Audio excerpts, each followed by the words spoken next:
Good morning student. पिछली कक्षा में हमने एक समान विद्युत क्षेत्र में विद्युत द्विध्रुव पर लगने वाली बल युग्म आघूर्ण के बारे में पढ़ा था और उस पर किए गए कार्य और उसकी गतिज ऊर्जा के बारे में पढ़ा था। आज हम विद्युत फ्लक्स के बारे में पढ़ेंगे। विद्युत फ्लक्स किसी विद्युत क्षेत्र में किसी पृष्ठ के अभिलंबवत गुजरने वाले समस्त क्षेत्र रेखाओं की संख्या को हम विद्युत फ्लक्स कहते हैं। यह क्षेत्र जितना बड़ा होगा विद्युत फ्लक्स का मान उतना बड़ा होगा और उससे गुजरने वाली रेखाएं जितनी अधिक होंगी विद्युत फ्लक्स का मान भी उतना ही अधिक होगा। ठीक है, मैंने कहा किसी पृष्ठ से, यह आपका पृष्ठ हो गया, किसी पृष्ठ से गुजरने वाली विद्युत क्षेत्र रेखाएं, पृष्ठ के अभिलंबवत गुजरने वाले विद्युत क्षेत्र रेखाओं की संख्या को हम क्या कहते हैं? विद्युत फ्लक्स कहते हैं। ये हमारा विद्युत क्षेत्र की रेखा है, पृष्ठ का क्षेत्रफल डेल एस है और पृष्ठ का जो क्षेत्रफल की भी जो दिशा है आपका ये इस दिशा पे होगा। विद्युत क्षेत्र की दिशा में ही आपका पृष्ठीय क्षेत्रफल की भी दिशा होगी। तो हम विद्युत फ्लक्स को फाई ई से प्रदर्शित करते हैं। ये हमारा हो गया विद्युत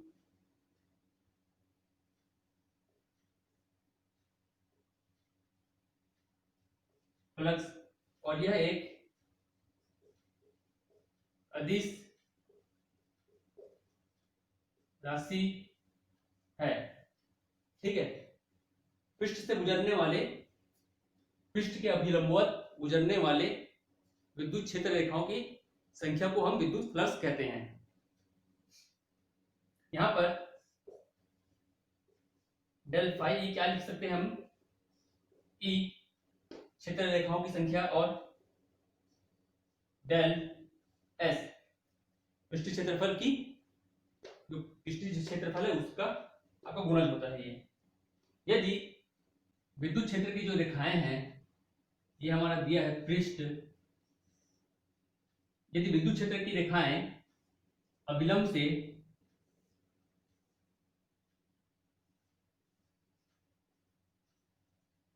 थीटा एंगल के कोण पर से अगर गुजर रही है तो इस स्थिति में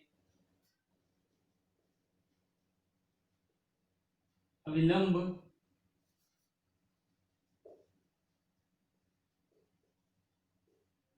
ठीक है, यदि विद्युत क्षेत्र की रेखाएं ई जो है आपका अभिलंब से थीटा एंगल के कोण से अगर गुजर रही है तो अभिलंब पर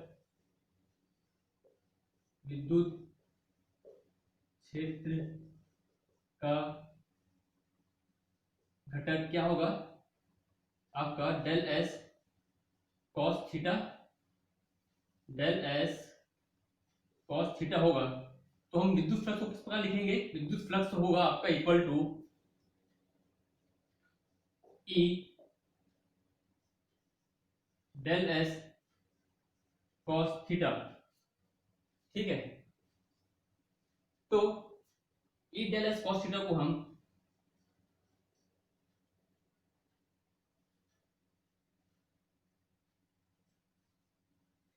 तो आपका विद्युत फ्लक्स जो है वो आपका विद्युत क्षेत्र रेखा और पृष्ठीय क्षेत्रफल के अदिश गुणनफल के बराबर होता है। अगला टॉपिक आपका है गॉस प्रमेय। गॉस नामक एक वैज्ञानिक हुआ करते थे। उन्होंने किसी पृष्ठ से गुजरने वाला संपूर्ण विद्युत फ्लक्स और उस पृष्ठ में जो आवेश उपस्थित रहता था उसके मध्य एक संबंध ज्ञात किया, जिसे हम गॉस प्रमेय के नाम से जानते हैं। उन्होंने कहा कि किसी पृष्ठ से गुजरने वाला संपूर्ण विद्युत फ्लक्स उस पृष्ठ के निर्वात में जो आवेश होता है उसका 1/ε0 होता है। पृष्ठ से गुजरने वाला संपूर्ण विद्युत फ्लक्स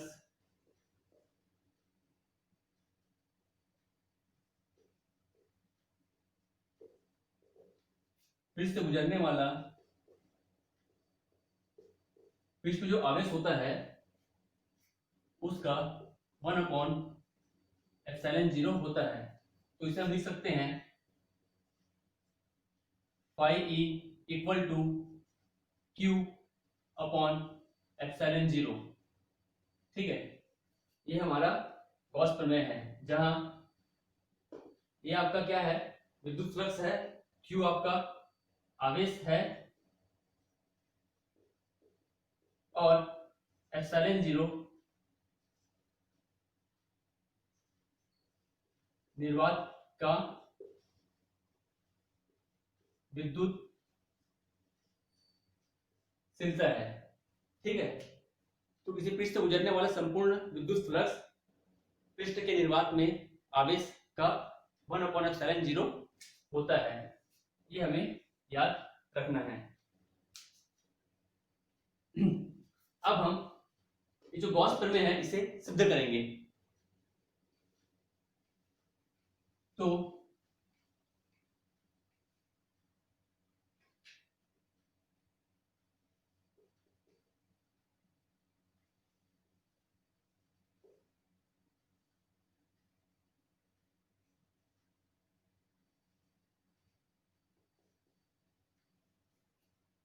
अब यहां पर देखते हैं,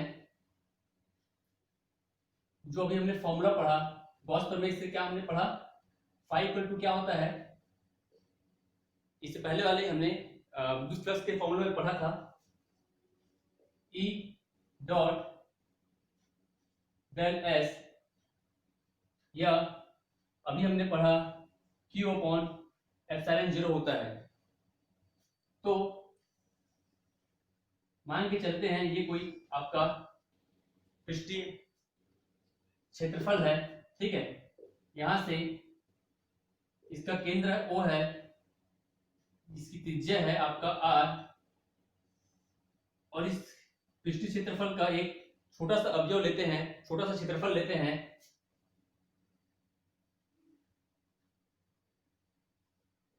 इस पर कोई बिंदु है P, इस पर कोई बिंदु है P, जिस पर विद्युत क्षेत्र की जो दिशा है आपका पृष्ठ के अभिलंबवत बाहर की ओर और इसके त्रिज्या की ओर होगा,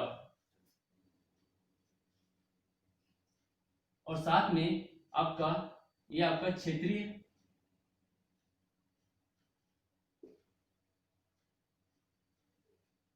क्षेत्रफल, पृष्ठीय क्षेत्रफल का दिशा भी उसी दिशा में होगा।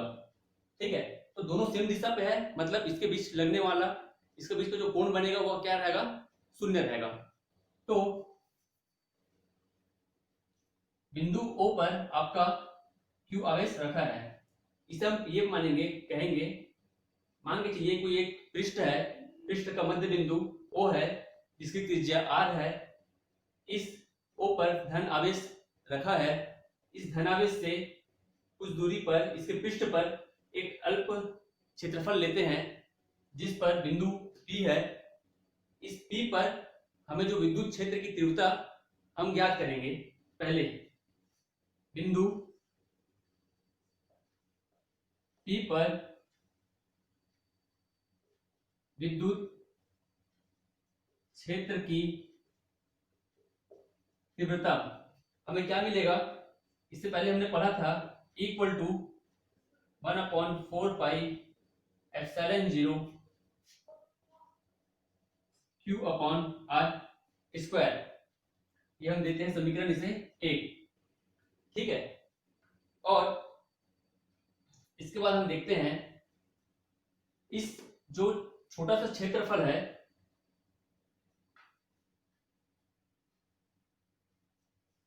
डेल S पर आरोपित विद्युत D phi equal to E dot आपका होगा DS, सदिश में है, इसे हम क्या लिख सकते हैं, ये अपना अदिश फॉर्म में है, ये सॉरी, इसे हम क्या लिख सकते हैं, इसे हम लिखेंगे E डॉट, ये अदिश जब हट जाएगा तो हम क्या लिख सकते हैं इसे, DS cos थीटा। ठीक है, थीटा का मान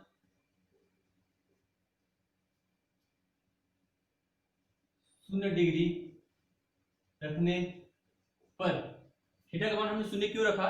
क्योंकि आपका विद्युत क्षेत्र की जो दिशा है और आपका पृष्ठ का क्षेत्रफल का जो दिशा है, दोनों क्या है? एक ही दिशा पे है। इसी कारण इनके बीच का जो कोण रहेगा वह 0 होगा। तो यहां पर क्या मिलेगा हमें? d phi equal to E ds cos 0, d phi equal to E ds हमें यहां पर ये प्राप्त हुआ। तो यह जो फ्लक्स का जो मान है वो हमें क्या किसके लिए प्राप्त हुआ? एक छोटे से एरिया के लिए प्राप्त हुआ। ठीक है, विद्युत फ्लक्स का जो मान है। अतः संपूर्ण पृष्ठीय क्षेत्रफल के लिए, संपूर्ण के लिए हम क्या करेंगे? इसका समाकलन कर देंगे।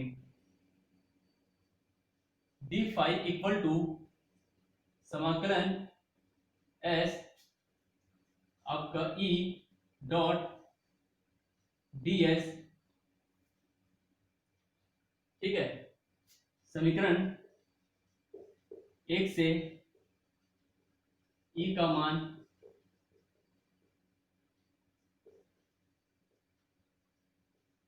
रखने पर E का मान क्या है? समीकरण 1 से इसका मान क्या हो जाएगा? ये 5 हो जाएगा, यहां पर E आएगा। ठीक है, इसका मान क्या हो जाएगा? आपका 1/4 पाई एप्सिलॉन 0, यहां पर से रखना है मान। E का मान हमें यहां पुट करेंगे 1/4 pi epsilon 0 Q upon R square, ये हुआ आपका ds। फाई इक्वल टू, ये आपका सामने आ जाएगा, तो ये होगा 1/4 pi epsilon 0 Q upon R square. ठीक है, समाकलन कहां पर लगेगा? मात्र ds के लिए। ठीक है, ds क्या है? यह वह जो पृष्ठ है, गोलीय पृष्ठ का एक क्षेत्रफल है। ठीक है, तो इसे हम, इसका मान होता है 4 पाई R स्क्वायर, गोलीय पृष्ठ का।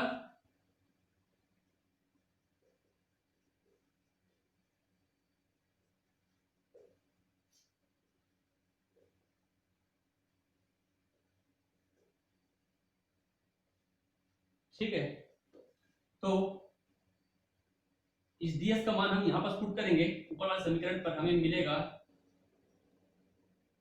1/4 pi epsilon 0 Q upon R square into होगा आपका 4 पाई R स्क्वायर। तो ये 4 पाई R स्क्वायर और ये 4 पाई R स्क्वायर कट जाएगा, हमें क्या मिलेगा? Phi equal to Q upon epsilon 0। यह हमारा हुआ गॉस प्रमेय सिद्ध हुआ, जो शुरुआत में था। यहां पर सदिश का चिन्ह लगा लेंगे। E, ये E का मान लिखेंगे। ठीक है, हमने क्या किया? सबसे पहले हमने विद्युत क्षेत्र का तीव्रता फाइंड किया, उसके बाद उसके बाद हमने विद्युत फ्लक्स फाइंड किया।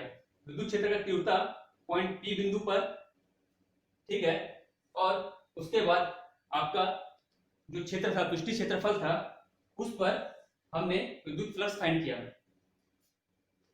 और यहां पर से E का मान हमने पुट किया इस वैल्यू पर, और ds का मान हमें कहां से मिला? ये 4 पाई R स्क्वायर है, गोलीय पृष्ठ का क्षेत्रफल होता है। सब वैल्यू पुट करने पर हमें विद्युत फ्लक्स का जो हमें सिद्ध कर दिया गॉस प्रमेय को।